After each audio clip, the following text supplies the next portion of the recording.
2, som, o microfone tá bom? Fala, pessoal! Agora é com a gente, hein? Chegou o pessoal de quê? De quê?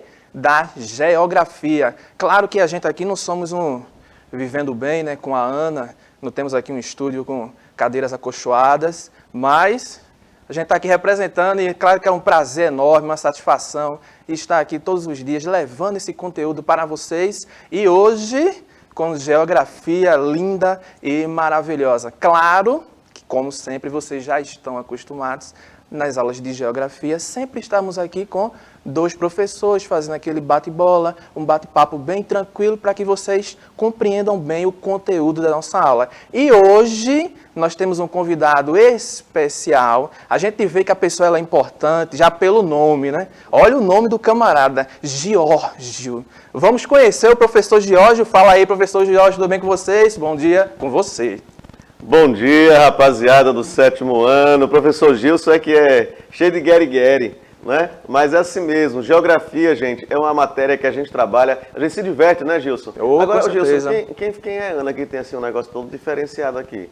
É um programazinho que nós temos aqui na nossa TV Nordeste, né? É um programa fantástico, maravilhoso, também com pessoas lindas e maravilhosas. Assista, professor, que é um programa assim incrível. Vamos começar nossa aula? Vamos embora. Vamos iniciar? Vamos lá, urbanização brasileira.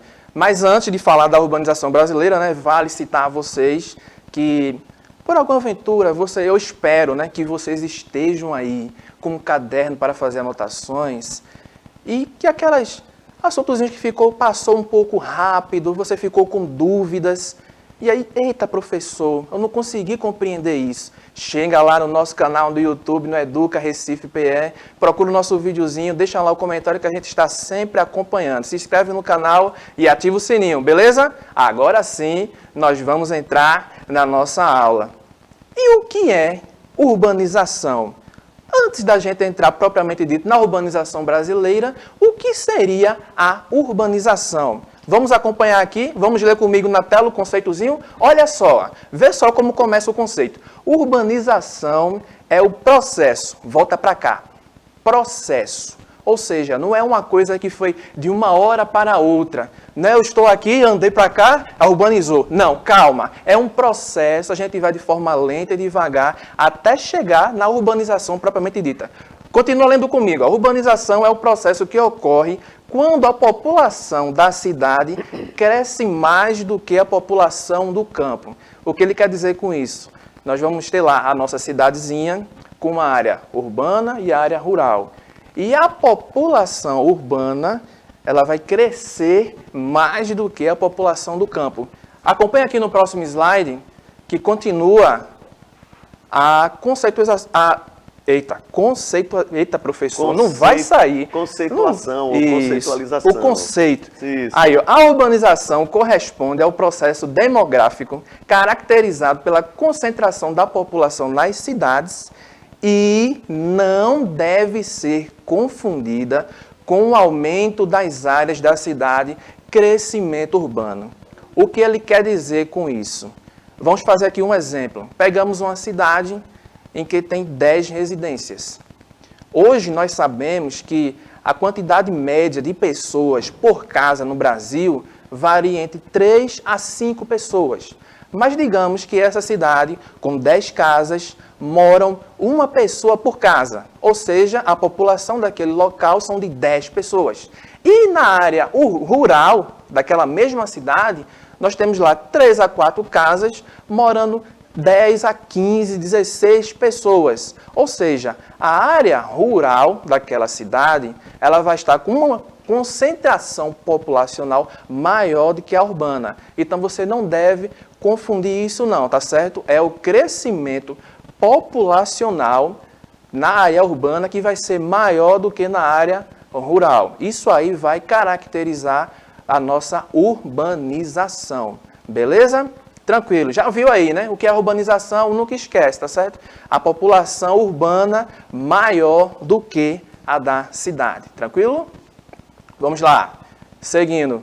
Esse gráfico aí, ó, que está em sua tela, vai nos mostrar o quê? O avanço da população urbana em relação à rural.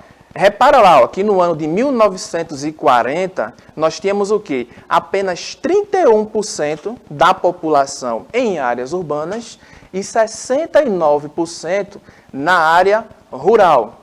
E isso foi gradativamente ao longo dos anos, tornando a população brasileira mais urbana do que rural. Tranquilo? Essa visualização aí? Beleza, vamos seguindo. Vamos seguindo. E as taxas de urbanização regionais e estaduais no nosso Brasil? Como é que um estado está se comportando em relação à urbanização, em relação aos outros? Vamos acompanhar aqui no próximo quadro. Veja só, acompanha comigo. Ó. Porcentagem da população que vive em área urbana por região no ano de 2015. Professor Giorgio, Diga lá. nós estamos vendo aqui ó, que 85% da população ela era urbana. Mas temos um destaque aqui, a região sudeste, com 93% da população em áreas urbanas, que é justamente essa região roxa aí do seu mapa. Por que a região sudeste tem toda essa população concentrada na área urbana, professor Giorgio? Por quê? O que é que explica isso? Nos diga, por favor. Ô Gilson, professor Gilson, e vocês que estão aí nos ouvindo e vendo pela TV, veja, a região sudeste do Brasil é uma região hoje, uma das mais industrializadas, né? Então, consequentemente, nós temos aí São Paulo, Rio de Janeiro, Espírito Santo, não é isso? Isso. Então, são 3 estados que, num determinado momento da história do Brasil, por volta aí de quase um século atrás, né? Então, de 1890, 1900, começo do século XX, o que é que vai acontecer? O Nordeste brasileiro e algumas regiões próximas sofreram muito com a seca, com a fome, com a pobreza, com a miséria, não é? Então, surgiu as primeiras indústrias, as primeiras fábricas nessa região sudeste, principalmente São Paulo, e aí aquela ideia de que ali todo mundo que chegasse teria um emprego, teria uma casa, viveria bem. Então, vendeu-se essa ideia. Então, houve o quê? Um êxodo, não é? Então, esse êxodo foi a saída das pessoas. Agora, não só do campo, não é? Que é o êxodo rural, mas eles saíram de regiões internas do Brasil e foram para a região sudeste, atrás de emprego, de uma vida melhor, de um sonho, não é? E esse sonho, a gente começa aí a ter essa dificuldade toda a partir de 1970 e eu passo a bola para você. Não sei se respondi o que você perguntou. Com certeza, professor. Não se preocupe com isso, não. É fantástica a geografia, né? Vocês estão vendo que quando a gente vai devagarzinho, com calma, a gente consegue compreender a geografia. Reparou que o professor falou um termozinho novo aí, êxodo rural. Vamos saber agora, na teoria, o que significa o êxodo rural. Ele já explicou de forma bem clara e sucinta, mas vamos ver na teoria? Olha lá, ó, nas décadas de 70 e 80, o Brasil sofreu um intenso processo de êxodo rural. E aí vem agora a questão. A mecanização da produção agrícola expulsou trabalhadores do campo, que é justamente o que o professor Giorgio estava explicando, que se deslocaram para cidades em busca de oportunidades de trabalho. Então, vocês viram que ele explicou de uma forma bem clara que a região sudeste recebeu a maior parte destas pessoas, justamente com essa ideia na cabeça de que seria uma região mais propícia para se crescer economicamente, se desenvolverem melhor. Por isso, deixam o campo, procuram esses grandes centros urbanos atrás de melhores condições de vida. Era esse o termo que eu estava procurando, quase que não vi, professor. Condições de vida. E agora, vamos lá. E hoje, o deslocamento do campo para a cidade continua, porém, em percentuais menores. Vamos embora, acompanhando aqui. O intenso processo de urbanização no Brasil gerou também um fenômeno chamado de metropolização, ocupação urbana que ultrapassa os limites da cidade, ou seja, essa população que estava vindo atrás de buscas de melhores condições de vida, elas vêm de uma forma tão grande que já começa a ultrapassar limites de cidades, já vai alcançar um estágio bem maior. Continuando aqui, ó, a leitura e, consequentemente, o desenvolvimento de grandes centros metropolitanos, como São Paulo, Rio de Janeiro, Porto Alegre, Salvador, Goiânia, Manaus, entre outros, que é o que a gente vai chamar de regiões metropolitanas, que é quando a malha urbana de uma cidade começa a se ramificar e cruzar com outras cidades, tornando assim uma grande rede. Beleza? Quer falar alguma coisa, professor Jorge? Estou vendo que o senhor vai estar se mexendo e tal. Fale aí, vai. Porque tem uma palavra que talvez vocês já devem ter ouvido ou visto em geografia, que se chama conurbação urbana. Né? Danou-se, professor, que palavrão é esse? Olha, conurbação urbana é quando exatamente o que o professor Gilson colocou aí.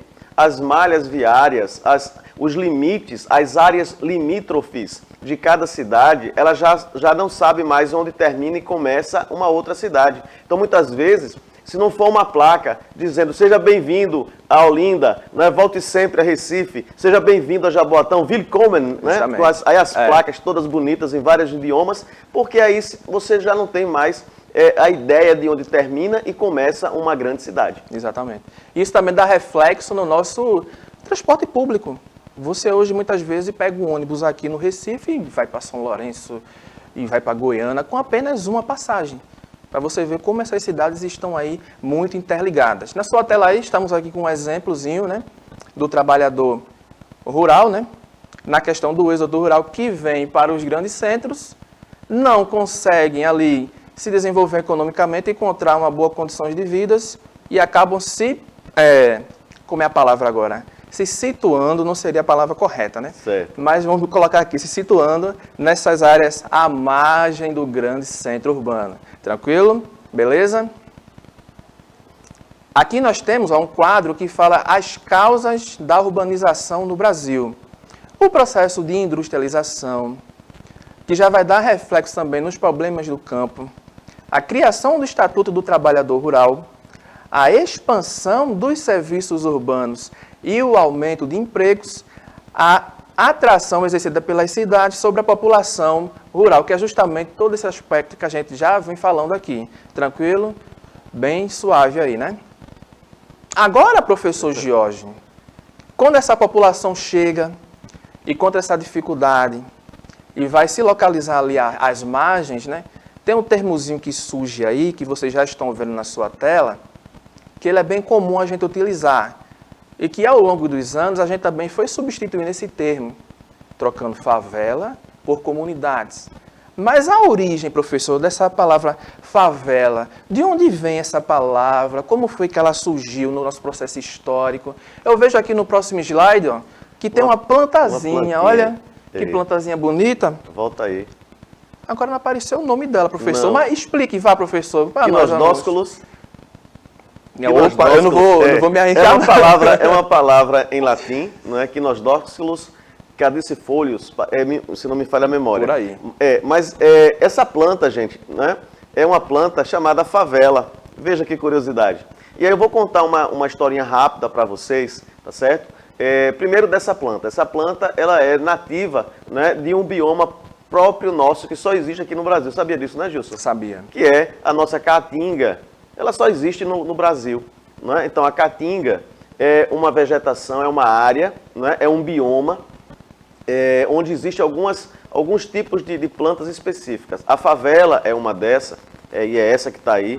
O xique-xique, o mandacaru, a coroa de frade, né? A macambira. Tem até a música, né? Coroa de frade só existe no sertão. No sertão. E tem uma música muito bonita cantada por Lenine, né? Depois vocês podem procurar aí, que é Leão do Norte, né? Que fala dos artistas, exato. Fala de uma série de coisas. Não, sou macambira, né? De Joaquim Cardoso. Mas enfim, veja. Boa a música, viu? A música é boa. É boa. Meu povo, essa planta aí, ela como é originária do sertão, e o sertão brasileiro, ele perpassa por vários estados, tá certo? Então, Piauí, Ceará, Rio Grande do Norte, Paraíba, Pernambuco, Bahia, Sergipe, Alagoas, eles estão também, como eu posso dizer, dentro dessa região do sertão. Sertão lá fora do litoral, Zona da Mata, Agreste, sertão. Então, o sertão permeia essa área aí. Mas, em 1893, no sertão da Bahia, um líder religioso chamado Antônio Conselheiro fundou lá, no Arraial do Belo Monte, a comunidade de Canudos. Tá? Então, 1893, do ponto de vista histórico, já é república, início da república, né? A República Brasileira, ela foi instaurada em 15 de novembro de 1889. Veja, 89. Quando chegamos em 1893, muitas regiões do Nordeste já avassalada pela fome, pela seca, pela miséria, o sol, parece que é um sol para cada um. E aí, o que é que aconteceu? Antônio Conselheiro passou arrebanhando vários sertanejos e se acomodou, né, no engenho abandonado, às margens de um riacho, fundou uma comunidade alternativa. Né? Então, nessa comunidade, o governo, a república recém-criada, não tinha autoridade nenhuma, nem a própria Igreja Católica tinha autoridade lá. Então, Antônio Conselheiro, ele organizou aquilo tudo na forma de uma comunidade primitiva ou comunal, olha só. E aí, isso incomodou muita gente. Quando chegamos em 1897, não é? Vieram então as tropas federais para acabar com Canudos. E isso gerou uma guerra muito grande na história do Brasil aí. É uma situação que a gente precisa relembrar, tá? Mas quando chegar na época e num momento próprio de história. Mas enfim, as tropas que vieram, imagine, no pleno sertão da Bahia, soldados do Rio Grande do Sul, de bombacha, né, de roupa pesada. Isso. E essa planta aí, eu queria que vocês agora observassem para ela. Veja, essa planta ela tem uma folha que não é muito grande, né? Até porque a gente sabe que a vegetação da caatinga é uma vegetação chamada de caducifolha. Não é? Então, quando esquenta muito, a própria planta ela solta as folhas para evitar o consumo excessivo de líquido, né? De água. Uhum. Mas tem espinhos. E esses espinhos, eles são compridos e são flexíveis. Tá? Ela é chamada também de urtiga brava, né? Mandioca brava. Ou urtiga, né? Urtiga. E não, o conjunto delas todas lá é faveleiro. Minha gente, imagina esse espinho, quando você fura, arde, queima, você dá vontade de você correr doido pelo meio do mundo. Então, o resultado era uma arma que o sertanejo, que os conselheiristas utilizou contra as tropas. Isso. Então, quando acabou a guerra, as pessoas que sobreviveram, porque foram de 25 mil pessoas em torno de mortes nessa guerra, só dos habitantes do Arraial de Canudos, fora dos soldados. Mas foram levados presos para o Rio de Janeiro, ó. Eita. Presos no Rio de Janeiro. Aí quando chega no Rio de Janeiro, o presidente da República, na época era o Prudente de Moraes, disse aos coronéis, né, o Arthur Moreira César, o que é que eu vou fazer com esse povo aqui? Por que trouxeram esse povo para cá? Solta esse povo. Aí, minha gente, imagine, os nordestinos que vieram lá do sertão da Bahia, fugindo da pobreza, da miséria, né, que viviam relativamente bem, né, com o trabalho que eles exerciam, de repente se viram no Rio de Janeiro, jogados, sem ter para onde ir. Então, o que é que eles foram? Eles foram habitar os morros. Então, qual é a época? 1897, 1898 para 1900. Então, essas pessoas, elas subiram os morros, construíram barracos, e onde já habitavam os ex-escravos, os escravos libertos, que estavam à parte, à margem da sociedade. Então, quando as pessoas viram os barracos dos nordestinos que foram para lá presos e foram soltos, aos favelados, por conta da planta favela. Beleza? Beleza. Espero que vocês tenham entendido aí. Tranquilidade. Tá? Essa relação da planta com o nome dos barracos que foram feitas pelas pessoas que foram parar lá, que vieram do Nordeste, da Bahia, depois da Guerra de Canudos. Depois da explicação dessa, professor, não tem mais como você esquecer o surgimento do termo favela. Beleza, mas aqui, o que é que vai impulsionar o surgimento das favelas? Vamos ver aqui, tá vendo aqui o nosso quadro? Nós vamos ter lá o processo de mecanização da agricultura, a falta de incentivo e apoio ao homem do campo, os problemas climáticos, que também vai interferir muito nisso aí, e a falta de infraestrutura no campo. Aí isso aí vai dar o quê?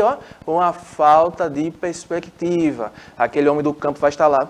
O que é que eu vou fazer? O que é que eu posso fazer para melhorar isso? Para onde eu vou? Aí o que é que ele pensa? Vamos lá para os grandes centros urbanos. Aí já entra na questão do quê? Êxodo rural, que é justamente o que? A saída do homem do campo para as cidades. E aí gera o quê? O crescimento das cidades, a falta de planejamento, e aí já vai dar o quê? O surgimento das favelas. Tem como errar isso, gente? Não tem mais como errar isso, tá? Passando aqui no próximo slide, nós temos aqui um exemplo de uma comunidade que é situada justamente numa região desfavorável, né? uma mal ocupação do solo. Isso aí já vai acarretar vários outros problemas de infraestrutura. Vocês podem reparar bem na imagem, ó, se vocês olharem direitinho, ó, muitas lonas, professor Jorge, segurando o quê? Fazendo contenção das de barreiras. Ou seja, são construções em lugares irregulares, inapropriados. Você quer falar alguma coisa, professor Jorge? Só um parêntese, professor Gilson, aí. Eu queria que as pessoas entendessem o seguinte. Imagina você que os bairros de Casa Amarela, né, aquela região, Casa Amarela hoje é uma cidade dentro do Recife, né? Isso. Com vários lugares, com várias denominações dentro do bairro de Casa Amarela. Então imagine você que há 50, há 60 anos atrás, essa região ela não era tão habitada dessa forma. Não é? Mas aí o que foi acontecendo? As pessoas foram chegando e as famílias, como você dizia, hoje tem 2, 3 pessoas.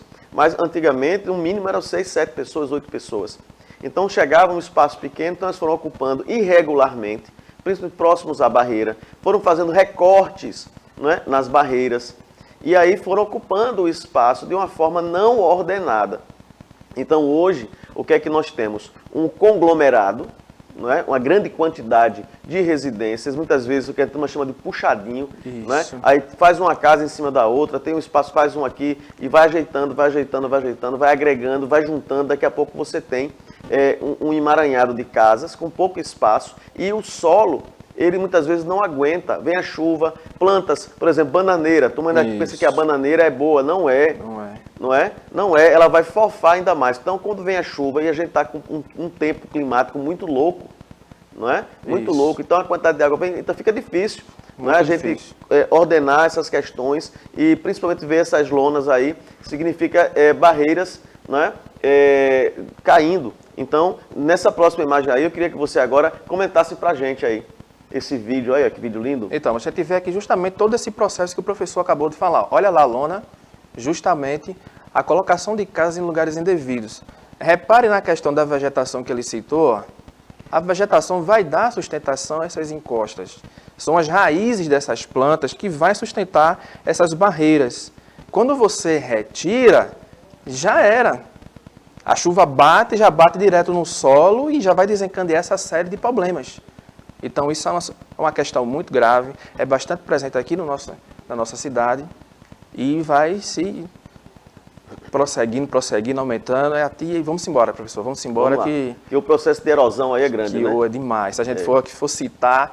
Pronto, dentro dessa questão da desorganização do espaço urbano, nós temos aqui a nossa política que trabalha na Constituição Federal, na política urbana, né, nos artigos 182 e 183, que vai falar justamente de habitação, que coloca lá, moradia digna para todos, envolvendo água, luz e saneamento. A questão da circulação, que já vem aí o transporte público, lazer com praças, parques, e também a questão do trabalho. A cidade que não oferece o trabalho formal aos seus habitantes sofrerá com problemas de mendicância, o aumento do consumo de álcool, drogas, bebidas, enfim, vai desencadeando uma série de problemas, beleza? Seguimos.